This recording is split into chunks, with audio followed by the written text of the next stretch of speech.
Olá, sejam bem-vindos a mais um vídeo do canal Pocotaku. Eu sou o Arson, se você é novo por aqui, não se esqueça de se inscrever e também ativar o sininho para receber todas as notificações do canal. O link nas nossas redes sociais vão estar aqui na descrição, então segue a gente lá. Deixe seu like também aqui no começo do vídeo, senão você se esquece. E no vídeo de hoje a gente vai estar comentando sobre o episódio 8 de Chainsaw Man, o que, por sinal, foi um excelente episódio.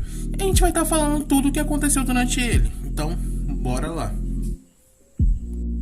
O começo desse episódio foi bem descontraído, foi mais pra, vamos dizer que começar uma amizade nova, porque mostra como a Himeno levou o Denji pra casa dela, já que ela mesma estava bêbada, estava até mais bêbada do que ele.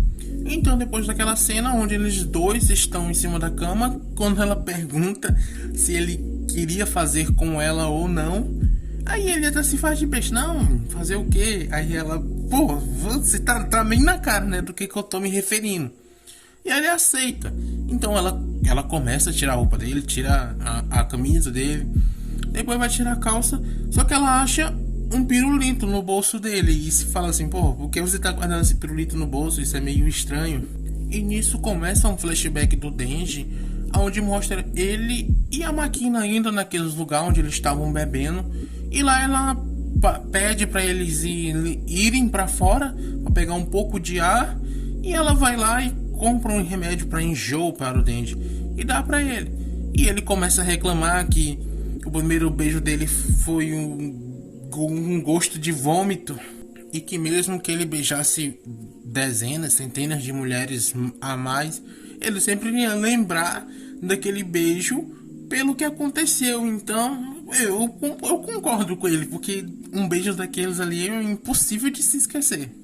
Então a Makina, ela tira o pirulito que ela tava na boca e coloca na boca do Denji e fala pra ele que talvez ele não se esqueça disso, mas até ele morrer ele teria outras primeiras vezes que ele poderia ter. Então o fato do beijo com gosto de vômito não seria um certo problema, já que foi uma coisa que aconteceu e que outras coisas melhores iriam acontecer. Basicamente é o que ela fala. Então a cena volta para o quarto e lá tá o Denji no chão, a Himeno em cima da cama, e o Denji tá lá olhando para o pirulito e ele começa a se desculpar com um pochita que tem certeza que ele queria meter na língua dele. Ele queria fazer isso, mas pro Denji, a primeira vez dele ser com a Makina era mais importante do que ser com qualquer uma. Então o moleque, ele realmente tem um foco, um interesse, e ele vai seguindo por isso.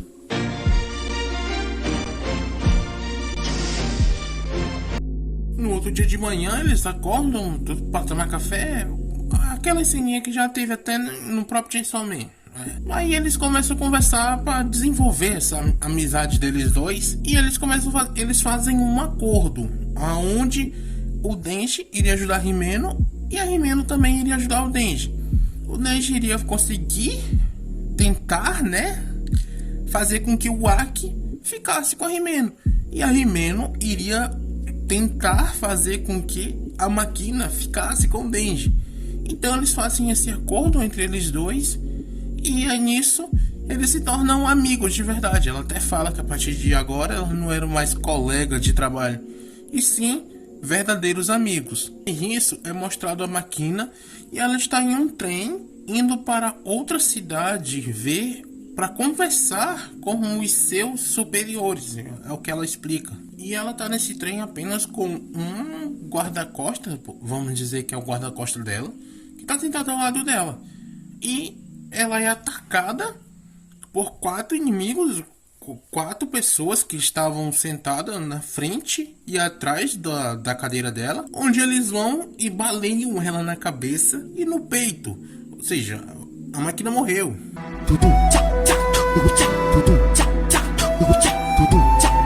Basicamente ela morreu no começo do episódio. E o pessoal que ataca a Makina parece fazer parte de uma força-tarefa, porque é mostrado mais membros dele. Mostra eles indo atrás do Arai e da Komene. Ou seja, eles estão fazendo uma espécie de caça ao pessoal da segurança pública. E os outros estão num restaurante comendo. Até que um homem que estava sentado do lado começa a falar um monte de coisas sobre a comida do local.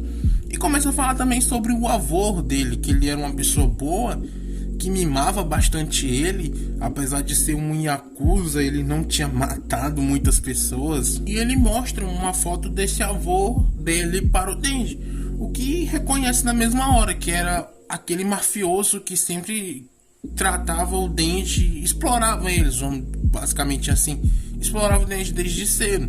Ou seja, aquela pessoa era boa para o seu neto, mas pro Denji claramente não era. E o Denji pergunta assim, pô, o que tu quer aqui, seu desgraçado? E o cara fala que o demônio da arma também tá atrás do coração do Denji. E nisso ele saca uma arma e atira na cabeça do Denji. E ele continua atirando nos outros também. Ele atinge a Himeno, ele também atinge a perna do Aki. Mas a Power consegue chegar até ele e dar um socão na cara dele, dando uma oportunidade para o Aki invocar a raposa, que acaba engolindo aquele cara. E a raposa começa a falar com o Aki que aquilo que ele tinha feito ela engolir era algo terrível, que não era nem humano e nem demônio. E nisso o demônio começa a sair de dentro da boca da raposa. Ele começa a rasgar literalmente a raposa de dentro dela. E aparece lá um híbrido, mais um híbrido, só que esse é o híbrido do demônio da katana com um humano. Como todos estão feridos e a Power está cuidando da Himeno, só sobra o Aki para lutar. Então ele resolve utilizar a katana dele, aquela mesma espada que reduz o tempo de vida dele. Então ele começa a lutar utilizando ela. E o Aki vai ferindo ele utilizando a espada, ele vai, fere uma primeira vez, fere a segunda. E na terceira vez que ele conseguiu ferir o demônio, ele ativa a maldição, o que faz com que o demônio da katana morra instantaneamente. O nível da maldição que o Aki tem é tão forte que fez o demônio morrer instantaneamente. E quando o Aki pensa que já tinha acabado, que a única preocupação agora era levar a Himeno e o Denji para um hospital, surge uma menina do nada e ela começa a falar sobre os poderes do Aki, o poder que o Aki tinha utilizado. E ela explica que os poderes do demônio da maldição são baseados em pregos, e quando você é pego por uma determinada quantidade de pregos, você morre instantaneamente.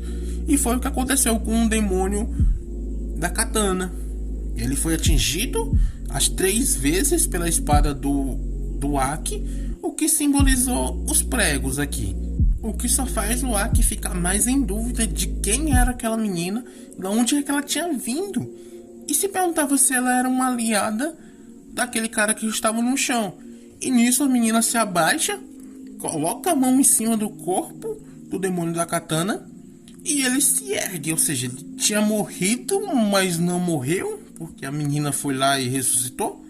Não sei se é os poderes dela, realmente eu não sei, mas ela é um perigo muito grande, porque ela foi e levantou o demônio da katana novamente. E nisso ela pergunta pro demônio da katana: por que você perdeu? Ele fala: não, eu me descuidei, eu subestimei muito meus inimigos. Ela, pois agora vai lá e mate todos eles. Ela manda ele matar todos eles, ou seja, ela realmente é uma aliada ou até mesmo uma comandante deles, vamos dizer assim. Então o demônio, ele vai pra cima do Aki, o Aki tenta se defender ainda, mas nem adianta. O demônio consegue ferir o Aki muito gravemente, uma porrada gigantesca de sangue explodindo pra cima, porque, porra, sem censura, anime sem censura sempre é bom. E a Himeno, vendo aquilo, que provavelmente o Aki iria morrer, ela pede pro demônio que ela tinha um contrato, que é o demônio fantasma, pra ele tentar fazer alguma coisa. Só que ele se nega, dizendo que aquela mulher que estava lá junto com eles era algo terrível, que até mesmo o próprio demônio estava tendo medo dela. Então a Himeno fala que vai sacrificar tudo e que era pro demônio fantasma fazer o seu máximo para poder derrotar o inimigo. Então o demônio fantasma assume a verdadeira forma dele, vamos dizer que aquela é a verdadeira forma dele, que é um conjunto de mãos gigantesca, um corpo. Todos os demônios têm uma aparência meio bizarra, pra ser sincero. Ele assume aquela forma e começa a lutar contra o demônio da katana. E ele consegue até que derrotar ele, onde o demônio da katana vai e pede ajuda para aquela mulher que tava lá, aquela menina que tinha chegado e já tinha salvado ele. Ele pede ajuda novamente para ela. Mas ele também foi ferindo o demônio fantasma. E à medida que ele ia ferindo o demônio fantasma, a Himeno ia perdendo. Mas à medida que ele ia ferindo o demônio fantasma, a Himeno ia perdendo parte do seu corpo. Ela começa a perder um braço, depois perde outro. E ela fica ali naquele negócio, perdendo partes e partes. Tudo para que ela possa salvar o Aki. Basicamente ela se sacrificou para salvar o Aki. O objetivo dela era esse. Porque ela não queria que ele morresse antes dela. Então ela pede que, como o Aki é uma pessoa que é muito sensível, que chorava pelos que morriam, ela pede pro Aki não chorar por ela. E o Aki tá vendo tudo aquilo, todo aquele sacrifício que ela tava fazendo, mas não pode fazer nada, porque ele também estava ferido. Então aquela menina decide ajudar o demônio katana. E ela invoca uma cobra, o demônio cobra, que come o demônio fantasma, o que faz com que a Himeno desapareça. Ou seja, a morte da Himeno aconteceu aqui. Base que a gente conheceu ela 4 capítulos atrás, e agora ela já está morta, para mostrar o nível de dificuldade que esse trabalho é, que eu já tinha falado no episódio passado. É um episódio que muita gente, que é um trabalho que muita gente morre. E tá mostrando isso agora na lata, com um dos protagonistas morrendo. E o episódio se encerra com o Aki olhando o que sobrou da Himeno, que no caso só foram as roupas dela, porque o corpo dela desapareceu completamente. Então foi isso, pessoal. O episódio de hoje se encerra aqui. Se você ainda não deixou seu like agora no finalzinho do vídeo, deixe. Não se esqueça de se inscrever para acompanhar os reviews semanais de Chainsaw Man que tá saindo aqui no canal. E do mais, era só isso. Valeu e falou.